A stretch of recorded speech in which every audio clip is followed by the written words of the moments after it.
Hoy conoceremos al cuarto protagonista, Giuseppe Garibaldi, el teniente del Río Pardo, un enamoradizo y valiente soldado que solo busca volver a su tierra como un héroe. Bienvenidos, aventureros de corazón puro. Yo soy el juglar, y esta es una nueva narración. Disfrútenla.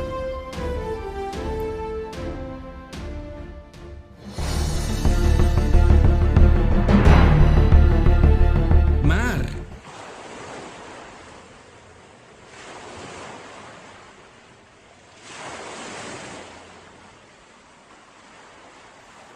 Apretando el árbol de selvia, superando la algarabia de los marineros que a sus pies acogían exultantes el grito, John Griggs escrutaba el horizonte, empapada de melena leonizada, azotada por las ráfagas que penetraban en la chaqueta de media lana. El río Traumadai estaba cerca, y la desembocadura que se desbordaba en el Atlántico en un abrazo gorgoteante entre océano y río. Había dejado de llover hacía poco, y si esa era la enésima alucinación, se repitió. John confiado. No podía hacerlo, el olor de yodo de sal. ¡Mar! Gritó de nuevo. Joder, si grita el heredero. ¿No lo había visto en serio por casualidad? ¡Ya sería hora! ¡Hurra! El heredero suelta la presa, ¿eh? Se pega al árbol como un macaco. ¡Un macaco! Para entenderte a ti hay que ser muy listo. ¿Qué hablas tú que no? Escúchalo, te lo digo yo, es un experto en macacos. ¿Cómo? Todos sabemos que le gusta ponerle el culo rojo a los jovencitos en vez de a las mulatas buenas. Cada uno se las arregla como puede. La chusma eructó una carcajada y soltó una puya más alegre de camaradería. Un culo siempre es un culo, Dick. Mendrugos malnacidos, tronó John Griggs desde lo alto de la posición a 25 pies de tierra. Os daré una tunda hasta que meéis sangre. Le gustaba exagerar. Habéis oído al teniente, se apresuró a remendar el contrateniente Ignacio, que nada tenía que ver con el contramaestre que la chusma había deseado. Mediador entre el mando y los subordinados, espíritu capaz de evitar varazos en vez de distribuirlos en lugar de los superiores. No era nuestra intención, y no teníamos que oírlo. Bromeábamos porque estábamos contentos. ¿Ha visto el océano? Lo hemos conseguido. Nosotros somos gente de mar y no nos gusta la tierra firme, se apresuró a decir uno de los más hábiles charlatanes de los marineros. Guardar silencio, voció Griggs, y recuperada la calma volvió a deslizar la mirada sobre las copas de los árboles, por encima de la vegetación exuberante de la llanura costera. Se divisaban altas dunas de arena y más allá gris extensión del océano. El joven teniente volvió a verlo, agudizó el oído entre los jadeos de los bueyes y el chirriar de las grandes ruedas. Por encima del rechinar de la tablazón se oía el retumbo de la marola de Lotanza, para no creérselo. Al partir de la laguna, 2 patos no habrían apostado un céntimo, ni un solo dólar de la herencia que le esperaba. Más de 50 millas en tan solo 5 días. En la dirección adecuada entre los golpes del viento gélido y el cielo bajo e infinito, las fuertes lluvias, nunca se había visto nada igual.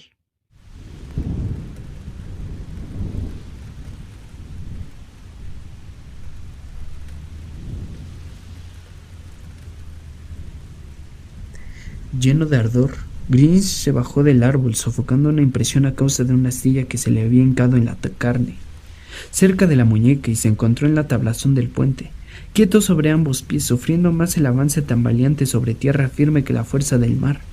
Acercó la boca a la herida y con los incisivos buscó la astilla. Mirad, el macaco heredero se está limpiando las pulgas. Risoteó alguien rascándose la axila para imitar un mono.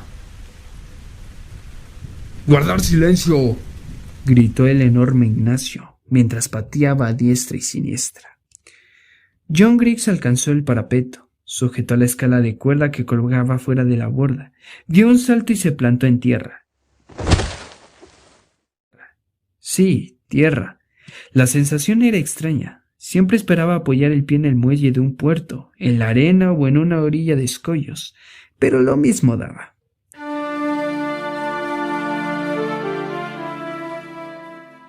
El teniente evaluó la chusma, un tropel de supervivientes, libertos, expatriados y corazones exaltados, bebedores, revolucionarios y carne de orca. Caminó lentamente, acarició una rama verde arrancado de un arbusto. Sabía que el pensamiento del dolor asustaba más que el dolor mismo.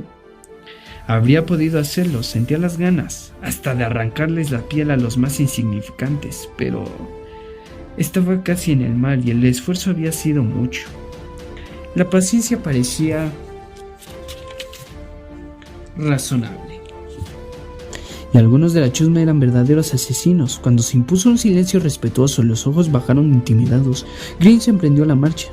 Chorreaba agua. Las nubes de esas primeras semanas del invierno austral solo resistían a la incontinencia durante breves instantes. El teniente arranqueó el lodo pegajoso y alcanzó la cola de la caravana cerrada por el puñado de italianos reunidos en torno a don José, quien cabalgaba a pelo de bayo que le había regalado el general de la Revolución Bento Gonçalves.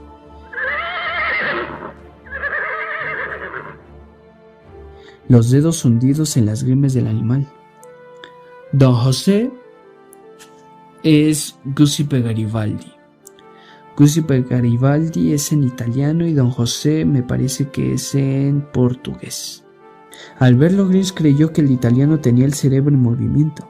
Había visto a don José en Río Grande mientras estudiaba dibujos trazados a tinta, figurados y esqueletos en embarcaciones para armar, un montón de papeles desparramados en una mesucha en un depósito para Sharkey, convertido en cantera naval por voluntad de Bento Gonçalves. No podía decir que lo conocía a fondo, pues no había transcurrido mucho tiempo desde entonces, pero Grinch sabía que el italiano y él se entendían. La chusma se había cogido con júbilo el avistamiento, pero don José, envuelto en el poncho que le saltaba el trote, no había levantado la mirada. Grinch se acercó con el propósito de arrancarlo de los pensamientos de la acción de guerra en los que creía absorto. El norteamericano se equivocaba. Señores, don José, en vez de estrategias, planificaciones, estaba atrapado en realidad por grises melancolías y se turbaba, pues el adiós a una mujer le había resultado bastante doloroso. Un sufrimiento intenso que le esperaba de poder volver a abrazarla, de reencontrar el calor de un cuerpo, el suyo o el de otra, capaz de hacerla olvidar. La natural inclinación de José era la de confiar en la mañana, pero por el momento lo único posible era afligirse por el adiós a Manuela, la dulce Manuela, de cabellos de color caoba y de piel de color a pan, humores que picaban en la nariz, gran amante, la cual además de entregarse casi había conseguido imponerse a la morena Teresa, el martirio de cama de don José, la figura que atormentaba desde hace años cuando hicieron el amor en Génova, de su juventud. ¡Qué delicia! Teresa se le había quedado impresa en el fondo de los ojos y desde entonces José no la había olvidado. Cada una de las mujeres le había rememorado literalmente, pues en los encuentros amorosos, en el culmen de los olores y de los jadeos sobre los senos baldoteantes, José asistía siempre a la transfiguración del rostro del amante de turno, que de sacudida en sacudida hasta la próxima del orgasmo asumía los rasgos lúgubres de Teresa. Hasta la sombra del bigote sobre los labios generosos volvía siempre. Manuela, en cambio, había resistido, había mantenido su propia imagen hasta casi el goce. Luego se había transmutado en Teresa, pero después que muchas otras, y por eso don José no podía dejarla de añorar. Las noches pasadas en la... Señores, ya casi estamos, oyó finalmente decir a Grinch. La voz del joven teniente fue sin embargo interrumpida por el grito alarmado del práctico, que para explorar se había adelantado media milla con un riograndés, Abrao llamado el gordo a causa de su volumen y de la ansia con la que inclinaba el diente a todo lo que se le ponía a su alcance, el cual suavizó enseguida la alarma. «Gente del lugar, amigos de Río Grande Sul». Indígenas, gente del lugar, con la boca abierta, estupefactos a simple vista, La chusma de marineros debía de parecerse como una columna de desesperados criminales con máquinas de guerra, y en cambio los habitantes se quedaron inmóviles, sin darse a la fuga. Es más, se frotaban los ojos mientras las dos pequeñas embarcaciones de 30 y 25 toneladas, crujiendo, se aproximaban sobre 8 pares de ruedas, asegurados bajo cascos por ejes robustos, y tiradas por bueyes que espumeaban sudor arrastrándose sobre el terreno encharcado. La visión de esas míseras flotas, acarreada que emergía del bosque, recordó a estos afortunados espectadores ciertas leyendas oídas en la infancia y que aún circulaban, restos de un tiempo en que la realidad era prodigiosa. Al lado de las 50 parejas de bueyes, más de 40 hombres azotando con los látigos deforestaban golpes de cuchillos, ayudaban a las ruedas a rodar y se tambaleaban por los vapores del alcohol trasegado.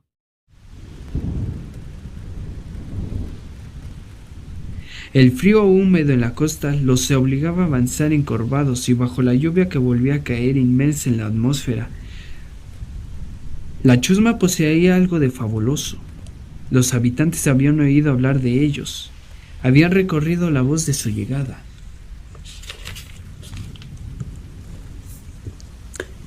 Columnas del ejército de los independientes del Río Grande le habían anunciado su paso.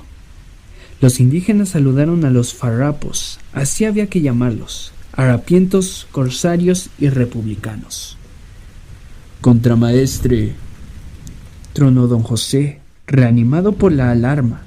Luigi Carnigal, contramaestre del Río Pardo y amigo fraterno de José, se acercó cojeando a causa de la herida recibida en Galpón, el saladero donde se había acuartelado durante los meses que duró la construcción de las dos grandes lanchas, que antes de la botadura había tenido que ser defendidas del asalto de un Troján.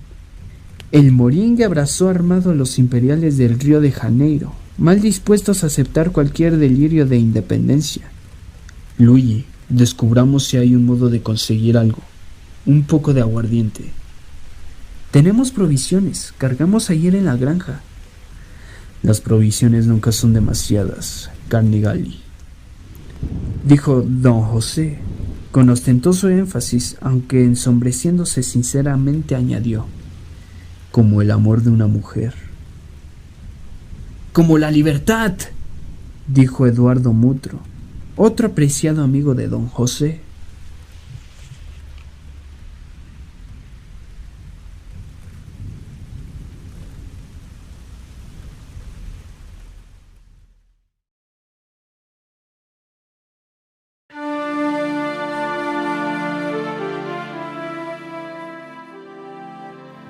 Giuseppe Garibaldi es un teniente que impone respeto, pero al mismo tiempo valora la amistad que le brindan algunos de sus compañeros.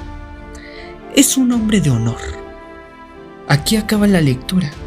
Suscríbanse para no perderse otro capítulo de Tan Humana Esperanza. Yo soy el juglar. Y recuerden que el valor es la virtud de un corazón puro. Nos vemos.